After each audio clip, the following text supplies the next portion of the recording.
पहले दिन जब दशरथ के कोई संतान नहीं थी, पुत्रों से यज्ञ किया, खीर बनाई, रानियों में इतना प्रेम था, उन्होंने छोटी रानी को भी अपने हिस्से का दे दिया।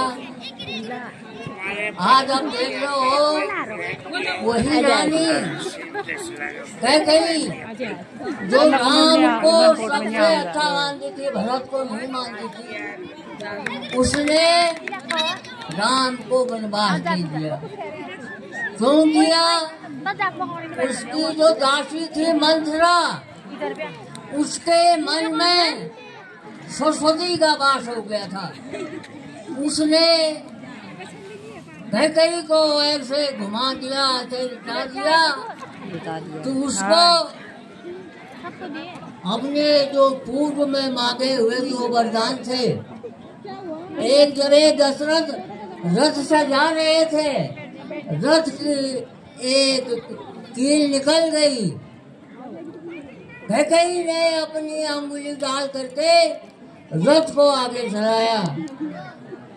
कैकेयी बहुत वीर थी। दशरथ ने कहा कोई 2 वर मांग लो, उसने कोई वर नहीं मांगे। आज मंथरा के कहने पर उसने वर मांगे। मंथरा ने कहा रानी मैं तो दासी हूँ, हमेशा दासी रहूं, तेरी छोड़ के हो नहीं रानी, मैंने दासी रहना है। कल को कौशल्या राजमाता होगी और तू ऐसे रह जाएगी। ऐसे उसको घोट दिया कि उसको जो है वर मांगने पड़े। राम को 14 वर्ष का वनवास और भरत को राज्य। अब देखो ये जो मंथरा है केवल दशरथ के दरबार में नहीं थी, ये मंथराएं हर गांव में होती हैं। वो मंथराएं जब किसी का अच्छा व्यवहार हो रहा होता है तो उसको तोड़ने की कोशिश करती हैं। वो कहती हैं भला तू रोज जो काम कर है, जंगल में भल होना है, लगाल होना है, तेरे जिठाई आराम है खाने है, तो उसको ऐसा घुमा देती है कि उसको अपने परिवार को फोड़ने में बिल्कुल ताकत नहीं है। तो ये मंथराएं हर गांव में होती हैं, केवल दशरथ के दरबार में नहीं थी। अब दशरथ जी राम को बहुत प्यार करते थे। जब वशिष्ठ आए तो प्यारे राम को मैं दे नहीं सकता, उन्होंने राम को देने का मना कर दिया। अब पहले स्कूल नहीं होते थे, सब ऋषि मुनियों के वहाँ शिक्षा दी जाती थी। अब मुनि वशिष्ठ अपने साथ ले गए, उनको शिक्षा दी, उनको जो है सारी धनुष बाण चलाने का शिक्षा दी। और उसी बीच राजा जनक के वहाँ स्वयंवर हो गया। जनक के दरबार में एक शिव जी का धनुष था, उस धनुष को कोई नहीं उठा सकता था। सीता ने एक दिन उस धनुष को उठा करके अलग रख दिया। इसलिए जनक ने अपने मन में यह सोचा जो इस धनुष को तोड़ेगा उसके साथ सिया का शादी करूंगा। अब स्वयंवर हुआ, देश विदेश के भूपति आए, सिया नहीं कुंवारी। अब ये साथ तो किसी के कहने से टूटता नहीं था, परंतु ये बात लक्ष्मण को बुरी लगी। उन्होंने राम से कहा भैया मैं इस बच्ची को उठा करके दूर कर देता हूँ, ये तो क्यों ऐसे हमारे कुल को दावेदार रखता है। फिर राम ने धनुष तोड़ दिया, सीता का स्वयंवर हो गया। स्वयंवर भी आपने देखा, बहुत बड़ी बारात आई थी और बड़ा रौनक वहाँ पर हो गई थी। तो ये लीला है, भगवान राम विष्णु के अवतार थे, वो सर्वव्यापी थे। मैंने तो आप लोगों को बताया था, सती को विश्वास नहीं था कि राम सर्वव्यापी हैं। उन्होंने उसकी परीक्षा ली, परीक्षा लेने के लिए उसकी सीता का रूप बना दिया।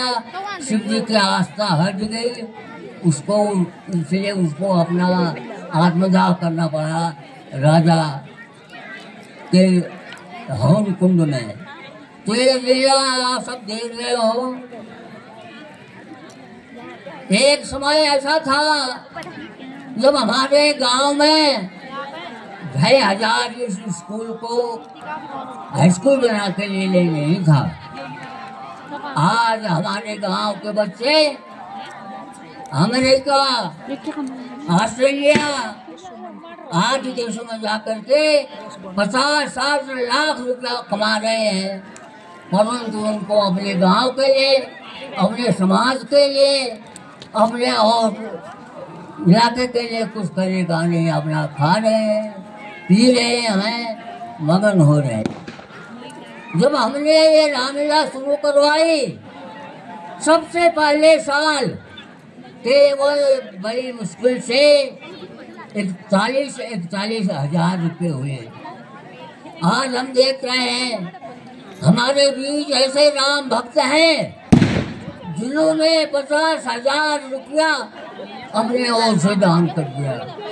तो ऐसे राम भक्त को मैं आशीर्वाद देता हूँ कि उनके घर में 50 लाख रुपया हो जाए।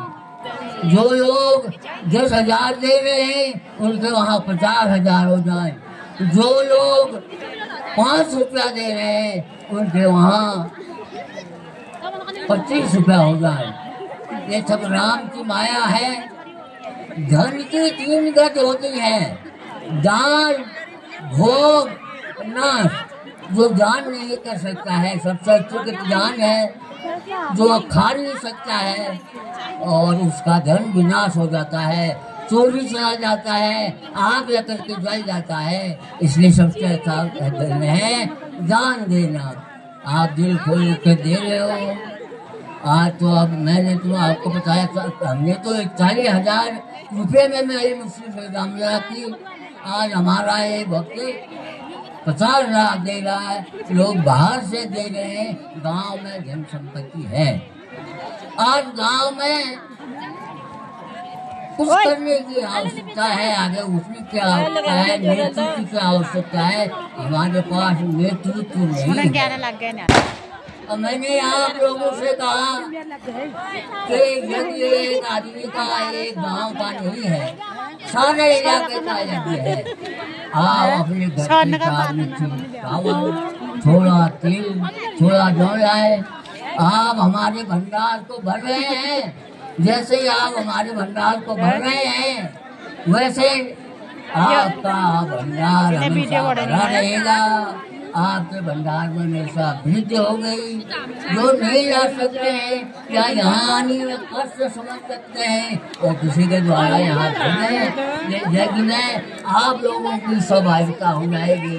ये यज्ञ गाँव का नहीं है, गाँव का नहीं, पूरे इलाके का यज्ञ है।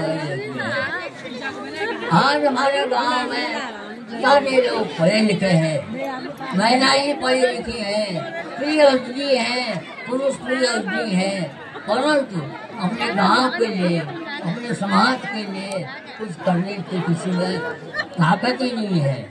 मेरे मन में 40 साल पहले से अपने गांव के लिए कुछ करो, कुछ लिखो, ये भाव थे।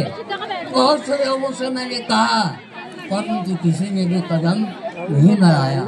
फिर मैंने प्रयास किया। आज मैंने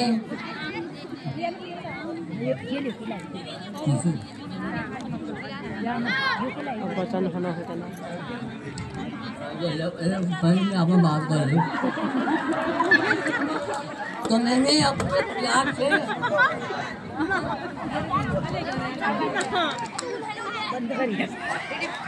इतिहास और वंशावली, जिसमें 550 साल का इतिहास और 500 साल की वंशावली है।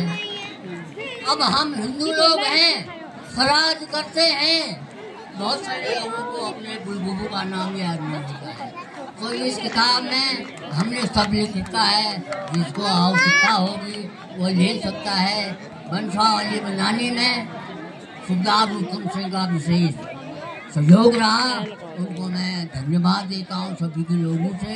ये काम बहुत कठिन काम था, उन्होंने बनाया, ये पुस्तक बन गई, ये सब घर के लिए आवश्यक पुस्तक है। दूसरी पुस्तक है पुरातत्व संग्रहालय बनकोट। हमारे गांव, हमें इस गांव में आए हुए केवल 550 साल हो गए। ये दुकान